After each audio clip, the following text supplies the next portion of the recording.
Cila është mënyra më e mirë e bërjes së tesbihut pas namazeve farz? A thuhet se cila fjalë, subhanallah, elhamdulillah, Allahu akbar, veç e veç apo thuhen të bashkuara? Transmeton Imam Buhariu në Sahihun e tij nga Sumej ibn Abi Salih, nga babai i tij Ebu Salih, nga Ebu Hurera radhiyallahu anhu, i cili tregon se të varfërit erdhën te profeti sallallahu alaihi wasallam dhe i thanë: të pasurit na kanë kaluar me shpërblimet më të mëdha dhe me begatit e përhershme. Ata falen si ne, agjerojnë si ne, por kanë përparësi me pasuritë e tyre, bëjnë haxh, umre, luftojnë në rrugën e Allahut dhe japin sadaka. I dërguari i Allahut sallallahu alaihi wasallam i tha: a doni t'ju mësoj diçka që nëse e bëni, do t'i arrini ata që kanë qenë para jush dhe askush pas jush nuk do t'ju arri, dhe do t'i jeni më të mirët ndër njerëzit me të cilët jetoni, përveç atyre që veprojnë si ju. Sahabët thanë: po. I dërguari i Allahut sallallahu alaihi wasallam u tha: të bëni pas çdo namazi tasbih. Pra, subhanallah, tahmid, elhamdulillah dhe tekbir, Allahu akbar, nga 33 herë secila. Një nga transmetuesit e këtij hadithi, Sumej ibn Abi Salih thot: ne debatuam mes nesh, ku disa thanë të themi subhanallah 33 herë, elhamdulillah 33 herë dhe Allahu akbar 34 herë. Pastaj u ktheva tek babai im Ebu Salih dhe e pyeta. Ai më tha: thoni subhanallah, walhamdulillah dhe Allahu akbar derisa të bëhen gjithsej 33 herë. I ngjashëm me transmetimin e Buhariut është edhe transmetimi i Muslimit në Sahihun e tij, ku në fund të hadithit përmendet: Sumeji i tha: ja tregova këtë hadith dikujt prej familjarëve të mi, dhe ai më tha: ke gabuar, sepse në hadith është përmendur: e lartësoni Allahun 33 herë, e lavdëroni Allahun 33 herë dhe e madhëroni Allahun 33 herë. Sumeji thot: u ktheva tek Ebu Salih dhe babai i tij dhe e pyeta. Ai më mori dorën dhe më tha: Allahu akbar wa subhanallah walhamdulillah, Allahu akbar wa subhanallah walhamdulillah, derisa të bëhen gjithsej 33 herë. Hadithin e transmeton Imam Muslimi. Hadithi tregon për vlerën e fjalëve subhanallah, elhamdulillah dhe Allahu akbar pas çdo namazi farz, si dhe shpërblimin e madh të këtij dhikri.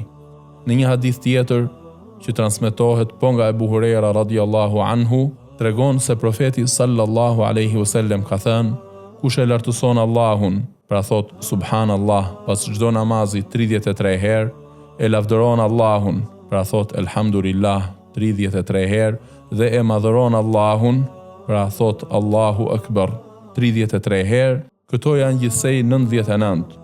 Dhe për plotësim të 100 thot: la ilaha illa Allahu wahdahu la sharika lah, lahul mulku wa lahul hamdu wa huwa ala kulli shay'in qadir, i falen gjunahet edhe nëse janë sa shkuma e detit, e transmeton Muslimi.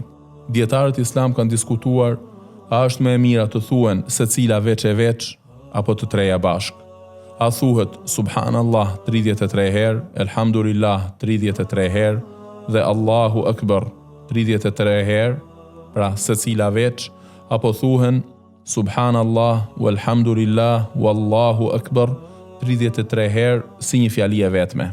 Hafidh Ibn Rajab al-Hanbali thot: a është më mirë të bashkohet tasbihu, tahmidi dhe tekbiri në çdo herë, pra ti thot së bashku 33 herë e pastaj ta mbyll duke thënë la ilaha illa Allahu wahdahu la sharika lah, lahul mulku wa lahul hamdu wa huwa ala kulli shay'in qadir, apo është më mirë ti thot secilën veç 33 herë subhanallah, 33 herë elhamdulillah dhe 33 herë Allahu akbar. Imam Ahmed bin Hanbel kur u pyet a ti thot së bashku apo veç, u përgjigj: nuk ka shtrëngim në të, pra lejohen të dyja. Qadhi Ebu Ja'la al-Hanbali thot: kjo tregon qartë se njeriu është i lirë të zgjedhë mes thënies së ndarë ose të bashkuar. Ndërsa në një tjetër transmetim nga Imam Ahmedi thuhet se ato thuhen bashk dhe pa ndërprerje. Hafidh Ibn Hajar al-Asqalani thot: a është numri për secilën shprehje veç e veç apo për të gjitha së bashku? Në një transmetim del qartë se numri është për të gjitha, pra që të thuhen së bashku, dhe këtë e ka zgjedhur Ebu Salih, transmetuesi i hadithit nga Ebu Huraira radhiyallahu anhu. Ndërsa në transmetime të tjera të sakta është përmendur që thuhet secila veç, dhe këtë e kanë zgjedhur disa dietar si Qadi Iyad e të tjerë, i cili ka thënë se veçimi i secilës është më parsor. Vazhdon fjala Ibn Haxherit ku thot, disa dietar të tjerë i kanë dhënë përparësi bashkimit.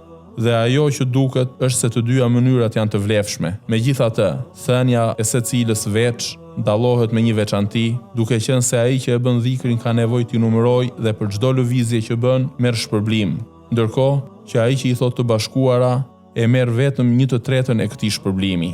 Mbaroi fjala Ibn Haxherit, Allahu mëshiroft. Sheikh Ibn Bazi, kur është pyetur cila është më e mirë, ka thënë personi është i lirë nëse dëshiron le të thotë subhanallah, walhamdulillah, wallahu akbar së bashku dhe t'i përsëris gjithsej 33 herë pas çdo namazi.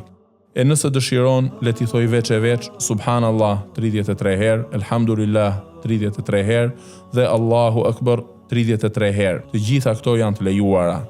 Por bashkimi i tyre është më i lehtë dhe më praktik, dhe mbyllja e 100-s bëhet duke thënë la ilaha illallah wahdahu la sharika lah, lahul mulku wa lahul hamdu wa huwa ala kulli shay'in qadir. Dietari i njohur Muhammed ibn Ali al-Athjubi, Allahu mëshiroft, ka thënë, ndarja është më e mirë duke vepruar sipas kuptimit të shumicës së haditheve, sikurse është hadithi i Ebu Hurairës radhiyallahu anhu, të cilin e transmeton Muslimi, se profeti sallallahu alaihi wasallam ka thënë, kush e lartëson Allahun pas çdo namazi 33 herë, e lavdëron Allahun 33 herë dhe e madhëron Allahun 33 herë, dhe këto bëhen gjithsej 99, dhe për plotësimin e 100-s thot la ilaha illallah wahdahu la sharika lah, lahul mulku wa lahul hamdu wa huwa ala kulli shay'in qadir. Ky hadith është i qartë që ato thuhen daras, dhe si përfundim, mënyrat e bërjes të tasbihut pas namazit kanë ardhur në disa hadithe. Në disa prej tyre duket më e qartë që ato thuhen veç e veç, e në disa hadithe të tjera nënkuptohet që ato thuhen të bashkuara. Dietarët i kanë dhënë përparësi njërës ose tjetrës mënyrë, por nuk është e thënë se ndonjëra prej tyre është e pavlefshme. Prandaj, më e mira është që njeriu të praktikojë herë ndarjen e tyre dhe herë bashkimin në mënyrë që të punojë me të gjitha hadithet. Megjithatë, thënia veç e veç është më parsore, në rast se çdo fjalë shqiptohet qartë, sepse numërimi është më i madh. Pra, numëron i lëviz gishtat 99 herë dhe shpresohet që sevapet të jenë më të shumta, sikurse ka përmendur Hafidh Ibn Haxheri. Por, nëse nuk shqiptohen mirë, gjë që shpesh ndodh tek ne, ku dëgjohet vetëm fillimi i fjalëve, atëherë thënia e tyre e bashkuar, subhanallahi walhamdulillahi wallahu akbar, është më praktike dhe më e sigurt, dhe Allahu e di më së miri.